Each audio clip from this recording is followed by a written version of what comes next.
Hey, y'all. Welcome to Questions You Didn't Ask. Did you know that this very spot could be showcasing your business or event? Whether it's an audio ad on our podcast or a visual ad on our new YouTube station, or even both, we've got the space for you. Niasha Fray Consulting is reaching a growing audience of over 1,000 leaders who are passionate about health equity, social justice, and civil rights activism. These are professionals just like you, working across higher education, research, healthcare, nonprofit, government, and even public health sectors. If you're ready to get your message in front of a dedicated and engaged audience, send me an email at niashafrayconsulting.llc@gmail.com. Let's talk about how we can help you connect with the people who need to hear about your services and products that advance health equity and wellness. Don't miss out. Get in the mix and let's make an impact together.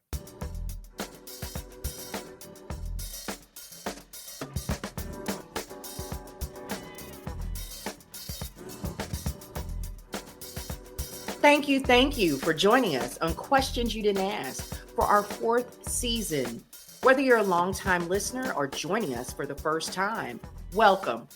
Today, we embark on a journey to connect history with our fight for health equity, a journey that is as much about uncovering untold stories as it is about inspiring real world action. This series, Sankofa Solidarity, Uncovering Black and Native Legacies for Health Equity, sets the stage for a powerful discussion that looks back at our past to build a better future. I'm honored to introduce our guest, Dr. Alaina E. Roberts, Associate Professor of History at the University of Pittsburgh and award-winning author of I've Been Here All the While, Black Freedom on Native Land. Dr. Roberts' groundbreaking work reveals the hidden narratives of Black and Native American communities, stories that have been largely overlooked in mainstream history. Before we dive into our conversation, let's take a moment to understand some key facts about health disparities affecting these communities. Facts that underscore why this discussion is so critical. Maternal health. African American women experience a maternal mortality rate nearly 3 times higher than that of white women, according to CDC in 2020. Diabetes prevalence. Native American communities face diabetes rates that are 2 to 3 times higher than the national average, a disparity that contributes to reduced quality of life and early mortality, according to the Indian Health Service in 2020. Infant mortality. While African American infants suffer from higher mortality rates compared to the national average, Native American communities also struggle with significantly elevated infant mortality rates. Studies show rates for Native American infants can be nearly double those of white infants. This is according to the National Center for Health Statistics as of 2019. Both African American and Native American communities share the burden of systemic inequities. For example, while African Americans face critical challenges in maternal and cardiovascular health, Native Americans are disproportionately impacted by chronic conditions such as diabetes, substance abuse, and mental health issues. These statistics are not just numbers, they represent real lives and communities in urgent need of better systems of care and opportunity. As the Robert Wood Johnson Foundation explains, health equity means that everyone has a fair and just opportunity to be as healthy as possible. This requires removing obstacles such as poverty, discrimination, and systemic barriers. Today's conversation is about learning from the past, a Sankofa approach, to build pathways toward genuine solidarity and collective action. In this series, we will explore bridging history and health equity. How can the hidden histories of Black and Native American communities inform our strategies to dismantle systemic barriers? The narrative of, I got Indian in my family. What does this expression mean within Black culture?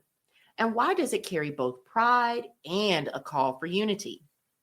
Conversely, why is there less acknowledgement of African ancestry among Native communities?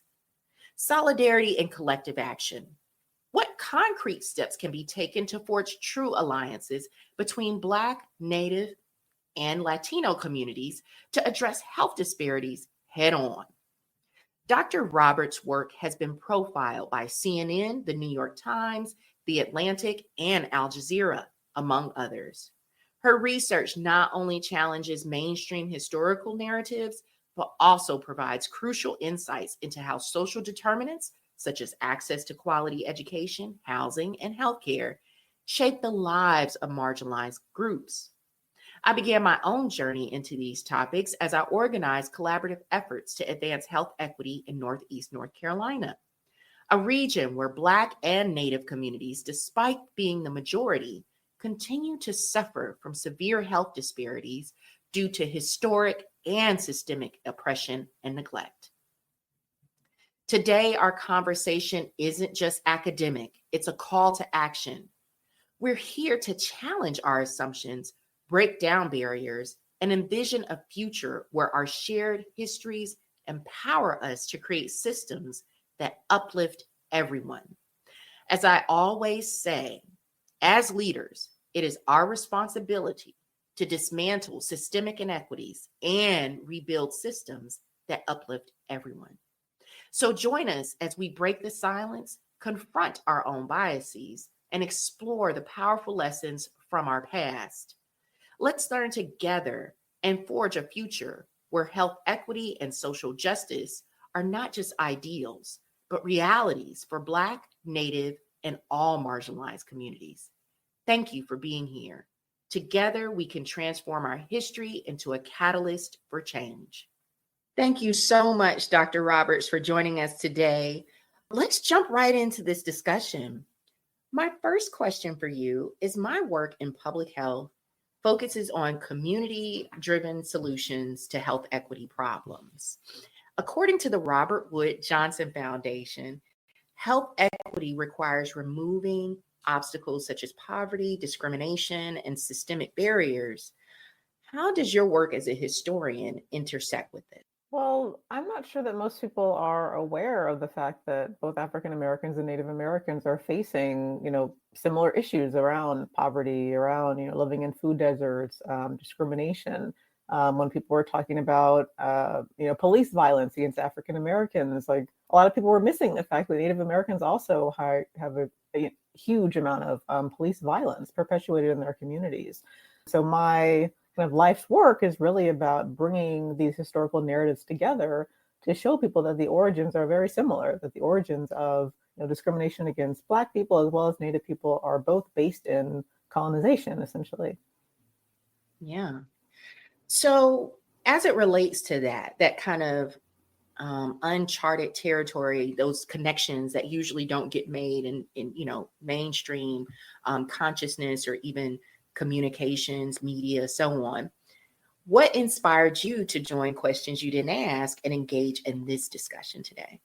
Well, I think the work that you do is really wonderful, kind of bringing attention to the disparities in health outcomes and working towards solutions. The health of a community is about public health, but I think it's also about, social health, mental health, and the things I'm doing do relate to that. I think if we're thinking holistically, in terms of a person and their kind of more, spiritual and mental health along with their physical health. Yeah, I'm really glad to hear that. We think oftentimes of academic and research disciplines as being very, very siloed and very unique in so many ways. And really, when you get down into it, and especially if you're concerned about the people of a particular topic, you start to see more connections. And I think it sparks so many more questions, right? Questions that we didn't ask, or questions that we were scared to ask, or questions we thought were already asked, but really haven't. So we're going to join in that journey today together for our audience. So I want you to start by sharing your journey and what led you to become an award-winning historian.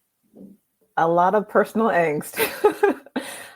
I had a lot of kind of identity crises when I was younger.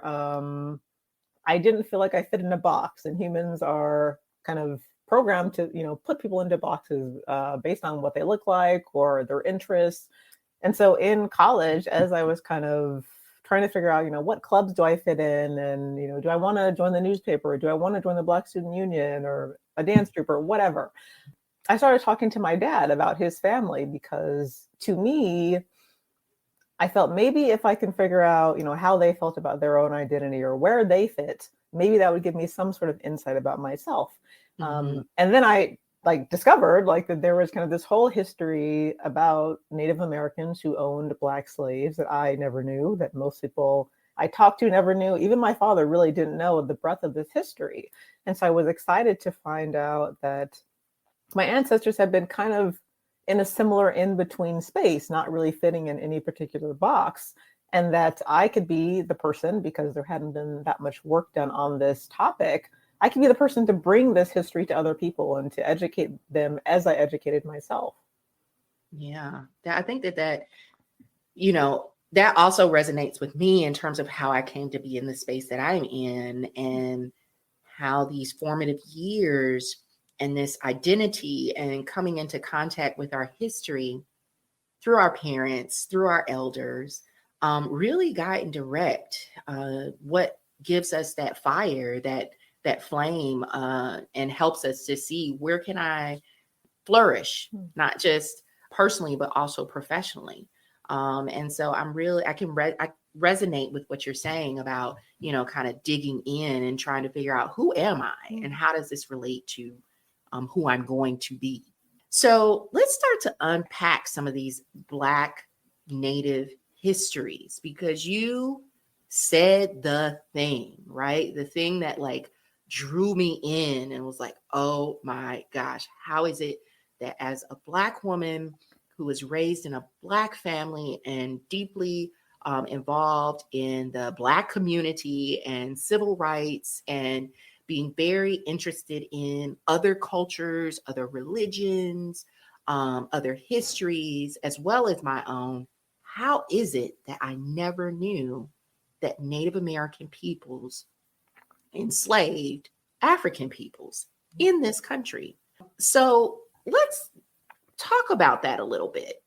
Who shaped and influenced your research on African American and Native American history? There is, such a depth of the African American experience that is still unexplored in scholarly spaces, but for the average person who's not an academic or doesn't even necessarily go to college, there are only certain kind of aspects of the Black experience that kind of filter down. So we have the idea of maybe a cotton plantation in Mississippi or something. And then we extrapolate that to think, well, that's how it was for every Black slave, because we don't necessarily get other information. So I think for me, understanding that there are so many different pockets of that experience, and that my family's experience is really just one of those, is important. So, whenever I'm able to give talks about this, I always emphasize, there's still more. This is one experience that is, I think, interesting and unique, but there are so many other ways that the African American experience in the North is different. The African American experience, in California or other parts of the West is different. And so this history in specific is interesting, I think, because it brings together two kind of unknown histories. Like Native American history is also understudied in academia, and then also we don't get much of that at the kind of K through 12 level. And so bringing those together, you get kind of an extra amount of a lack of knowledge. Right. So one of the talks that I heard you give was with one of your colleagues. And what surprised me about that was there seemed to be some other experts that had dabbled in this topic, right? And had not just dabbled, but had spent significant time doing the research or being familiar with the history. And so that surprised me as well, where it's oh, she has a whole flock of unicorns that she's, learning from and learning with, that, mainstream communities don't really know about. Are there any noteworthy historians or researchers that you have found have really helped kind of guide your light and help paved that way, or has this been challenge that you have embarked on uniquely? Yeah, well, so also related to the last question, the person who um, maybe had one of the largest influences on me is Taya Miles, who was a professor at the University of Michigan when I met her, is now all fancy at Harvard. And she wrote one of the first books on the Cherokee Nation, who also owned slaves. She later won a MacArthur Genius Grant. So, she's kind of done amazing work in this area. But because she was one of the first, she also got an extreme amount of hate. A lot of Native people being very angry that she was talking about this. Like, how dare you kind of air Native people's dirty laundry? You're like, this isn't even your history. We suffered too, and all of these things like that I actually haven't had to deal with because of the time that I came along. Wow. And so, I'm very thankful for the work that she did, because she showed me there was a path forward in this kind of in between space, but also for the way that she had to be the first to kind of answer for this kind of history that I also get to tell. If you're enjoying the show as much as we love creating it, consider showing your support by buying us a cup of coffee. Visit buymeacoffee.com/Niasha Fray O. That's buymeacoffee.com/Niasha Fray O. All one word. Each cup is just $5, and every single one helps us continue to produce, develop, and sustain the high quality content you've come to expect from Questions You Didn't Ask. Thank you for your continued support, and let's keep the conversation going. Yeah. A big part of this conversation is going to be a Sankofa reflection, because, not only are we talking about history, but how that history impacts us now. And I imagined when I was reading your book and hearing you talk about this research and this history, that there would be some backlash. And so to hear that there was actually someone that took that on initially probably helped, smooth the way for you. And thankfully, you didn't have to fight that particular fight. So I'm thankful to hear that. Along those lines, your work challenges mainstream narratives about African American history.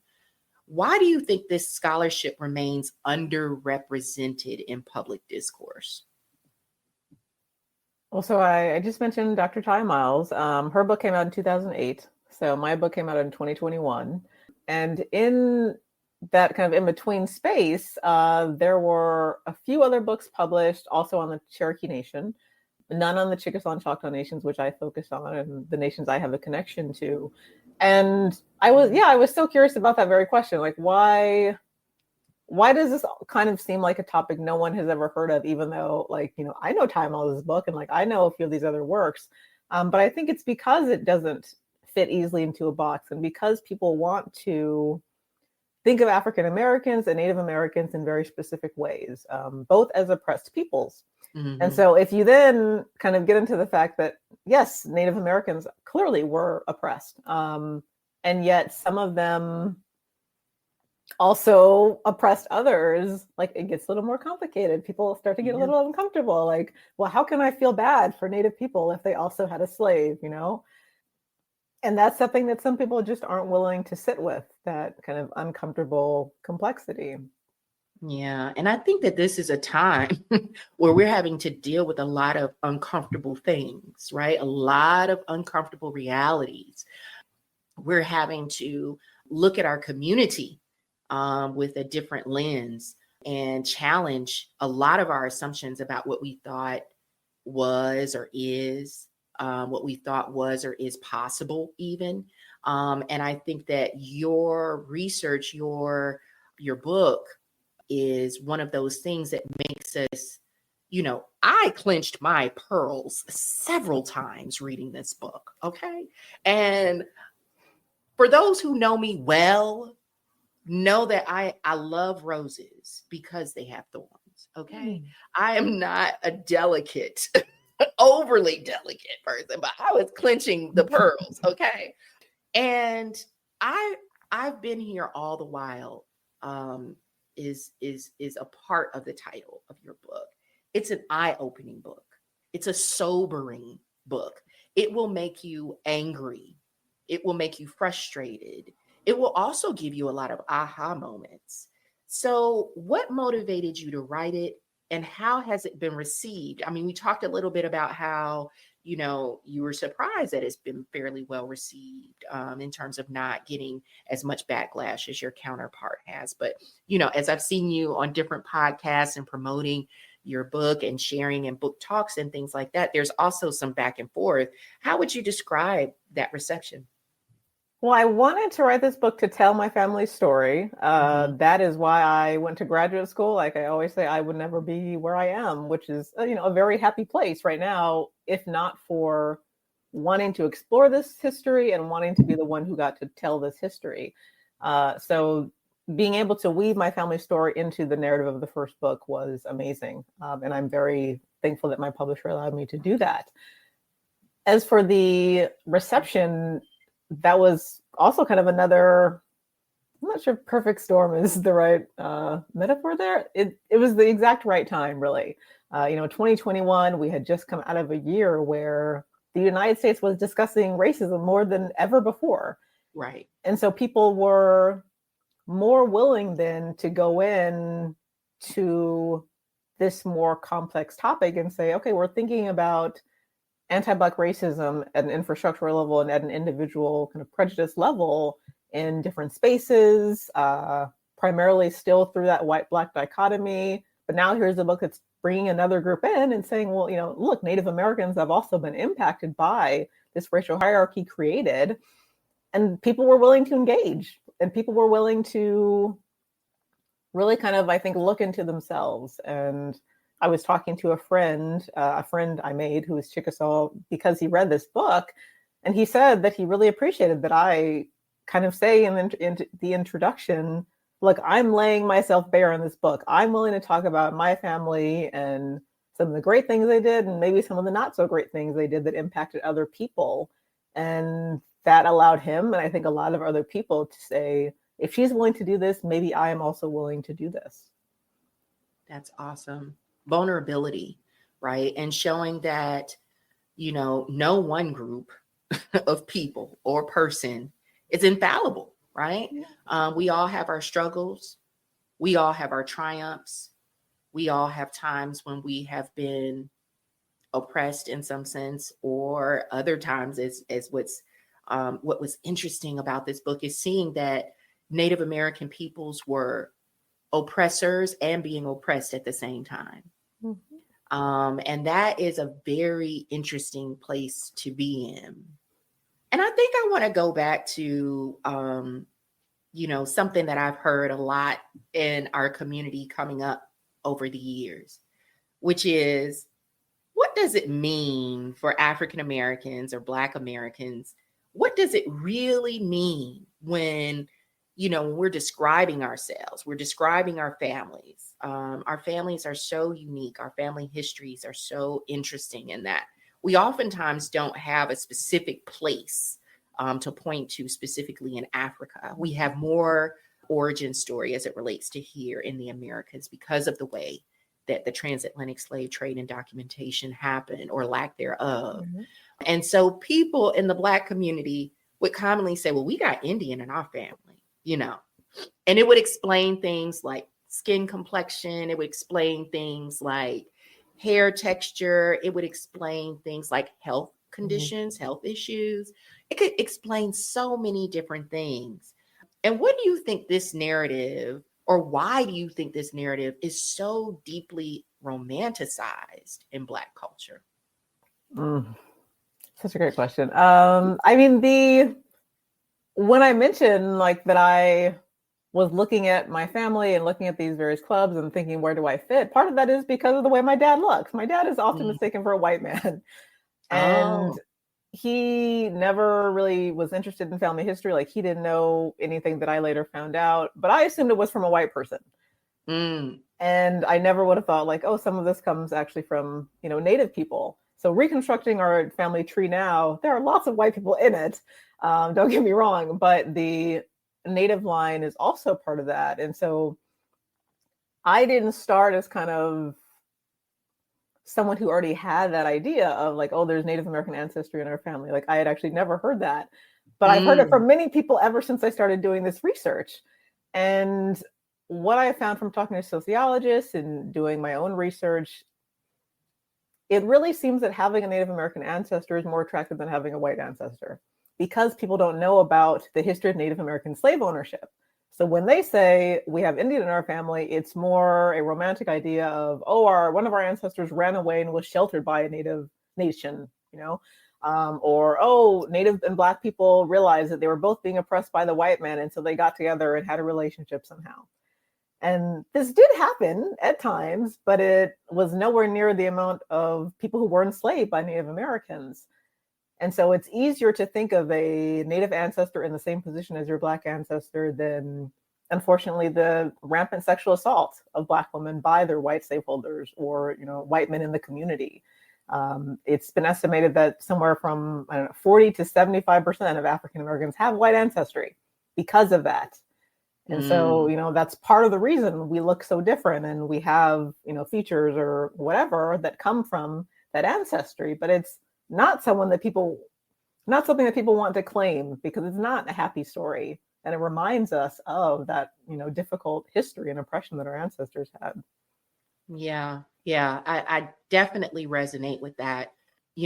My family, my mother's side in particular, my mother specifically, was fortunate to take a deep dive into her family ancestry and found out the most that she could, right? And it got to a point where she discovered that one of our ancestors, a great grandmother, in fact, was, as you just mentioned, the result of rape by a slave owner, white male slave owner, who happened to be Irish or of Irish descent.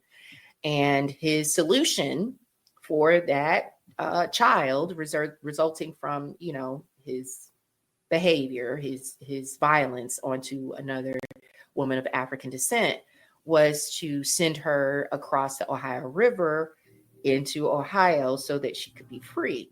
Wow. And after listening to your book, I thought more critically about that, about how lonely she must have been, how difficult that must have been for her and her mother, if her mother was allowed to accompany her.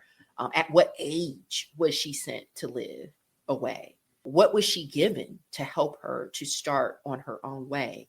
And so that pain of having to carry a child that is the result of an unwanted sexual encounter, a violent sexual encounter that the mother had no control over, had no legal ramifications for, had no protection from it ever happening again, then having this child, the mental and emotional bond, what was that like for the mother?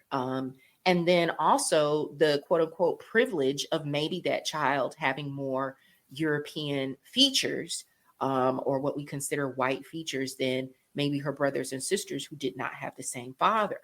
And so how does that resonate with the family? I can recall a time where I kind of used it in a social setting, amongst other white people, where we were having a casual conversation, and European ancestry and where your people came up, and they were having a great time talking about Germany and Great Britain and Italy or France or what have you. And I said, well, I'm Irish.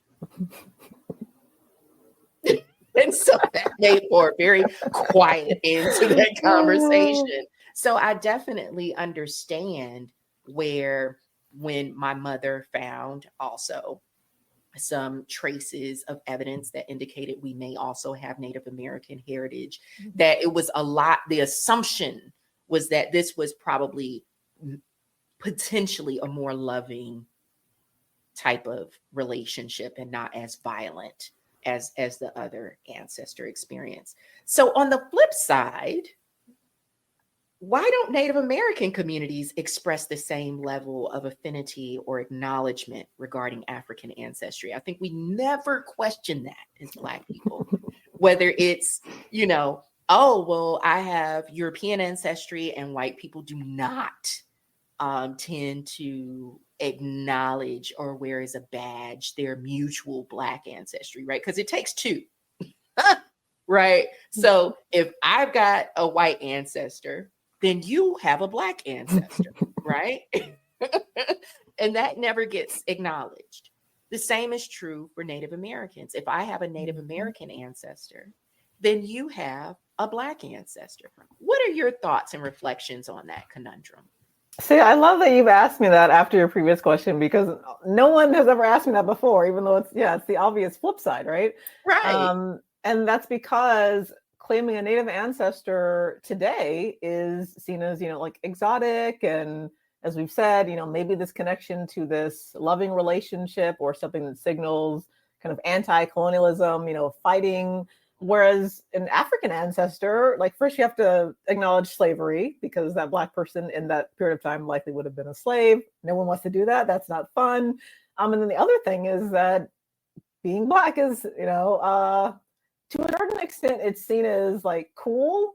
I think maybe, especially to some people who want to say certain things that they otherwise couldn't. But for the most part, it's not seen as attractive. Like it's not seen as a good thing, right? What is that one saying? Like no one wants to be an N-word. Like I've heard that before. Because no one wants the associated discrimination. And the history is difficult unless you're just claiming like, oh, like I have, athletic genes or whatever other stereotypes are associated with Black people.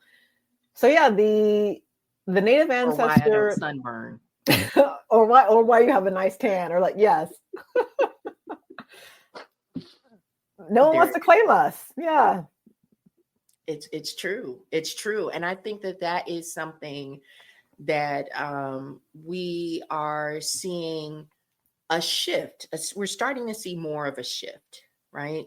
At least in my social circles and social media and things like that, where there's a growing acknowledgement of anti-Blackness within some Native American communities, tribes, and social justice groups. What do you think is driving this shift? Where they're starting to acknowledge that there are Black people with Native ancestry or Native people with Black ancestry that are still a part of their tribe or their community. What do you think that's about, that they're starting to embrace this now or acknowledge it? This has been such a slow movement, and I didn't think about it in this way before. A Chickasaw friend of mine was like, we're decades behind the like the African American civil rights movement. Like there has never been something like that for Indian country, which is kind of how we talk about broadly defined Indian nations in North America. And so there are kind of small pockets, like Ty's book, my book.